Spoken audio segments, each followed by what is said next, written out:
இங்க இந்த பொண்ணும் பையனும் லிவிங் ரிலேஷன்ஷிப்ல தனியா ஒரு அபார்ட்மெண்ட்ல இருக்காங்க. இன்னைக்கு வந்து வேலைக்காரி வரமாட்டாங்க. எந்திரிச்சு வேலைய செய்யின்ன உடனே இந்த பையன் கூப்பிடுறான். இந்த பொண்ணு வந்து அவனுக்காக ஆசையா செஞ்சுக்கிட்டு இருக்கா. நியூஸ் பேப்பர பார்த்துட்டு பாத்தியா இந்த ஹீரோயின் வேற ஒருத்தவங்க கூட தொடர்புல இருக்கான்ன உடனே, அது அவளோட உரிமை அதெல்லாம் நீ கேட்கக்கூடாதுன்னு உடனே இவன் நைஸா போய் அந்த பொண்ணை கட்டி பிடிக்கிறான். எனக்கு நைட்டு ஃப்ளைட் இருக்கு விடுன்னு சொல்லிட்டு அந்த பொண்ணு போறா. இவனும் அந்த பொண்ணுகிட்ட நீ போவாத ஈரன் இன்னைக்கு ஒரு நாள் தானே போது அந்த பொண்ணு சொல்றா எங்க அப்பாவே நான் ஒரு நாள் தான் பார்ப்பேன். போலன்னா அவருக்கு மனசு கஷ்டமாயிரும். நான் போயிட்டு வரேன்னு சொல்றா. அப்ப ஹீரோவுக்கு அவங்க அம்மா ஃபோன் பண்றாங்க வீடியோ கால்ல. 2 பேரும் பேசிக்கிட்டு இருக்கும்போது, அவ தான் ஊருக்கு போறாளே! என்னடா சமைச்சு சாப்பிட போறன்னும்போது, அந்த பொண்ணு உள்ள வந்து சொல்றா, "பயப்படாதீங்க ஆன்ட்டி. உங்களோட சிக்கன் ரெசிபி தான் நான் செய்ய போறேன்" அப்படின்ட்டு போறா. அப்ப ஹீரோவோட அம்மா சொல்றாங்க, "உன் கூட இருந்ததுல இவ தான்டா ரொம்ப நல்ல பொண்ணு. எக்காரணத்துக்கு கொண்டும் இந்த பொண்ண மட்டும் கைவிட்றாதடா" அப்படின்னு. அந்த பொண்ணை இவனுக்காக சமைச்சு வச்சுட்டு நைட்டு ஃப்ளைட்டுக்காக வண்டி ஏறி போயிடுறா. இவன் வெயிட் பண்ணிட்டு இருக்கும்போது அவன் ஃப்ளாட்டுக்கு அவன் ஃப்ரெண்டு ஒருத்தன் வரான். அவங்க 2 பேரும் பேசிட்டு இருக்கும்போது இந்த பொண்ணு செஞ்ச சிக்கனை அவனுக்கு கொடுக்குறான்.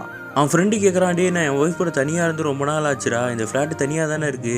எனக்கு தெரிஞ்ச ஒரு ஆள் இருக்கான். அவன்கிட்ட சொன்னால் நிறையா பொண்ணுங்க ஃபோட்டோலாம் அனுப்புவான். இங்கே வர வைக்கலாமா?" அப்படின்னு கேட்குறான்.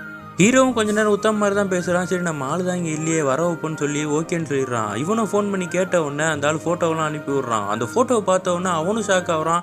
ஹீரோ கிட்ட காமிச்சா ஹீரோவும் அதை பார்த்து ஷாக் ஆயிடுறான். என்னடான்னா ஹீரோவோட கேர்ள் ஃப்ரெண்ட் ஃபோட்டோவே அதில் ஒன்றா இருந்திருக்கும். இந்த பொண்ணு போய் சொல்லிட்டு ஊருக்கு அவங்க அப்பாவெல்லாம் பார்க்க போல. இந்த பொண்ணு கால் கேர்ளாக தான் நிறையா வீட்டுக்கு போயிருந்துருப்பா.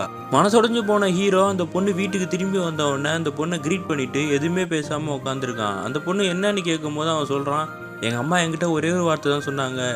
உன் கூட இருந்த கேர்ள் ஃப்ரெண்ட்லேயே இந்த பொண்ணு தானே ரொம்ப நல்ல பொண்ணு. எக்காரணத்துக்கு கொண்டு அவளை கையை விட்டுறாதன்னு." இதை கேட்ட உடனே அவளுக்குமே மனசு உடஞ்சு போயிடுது.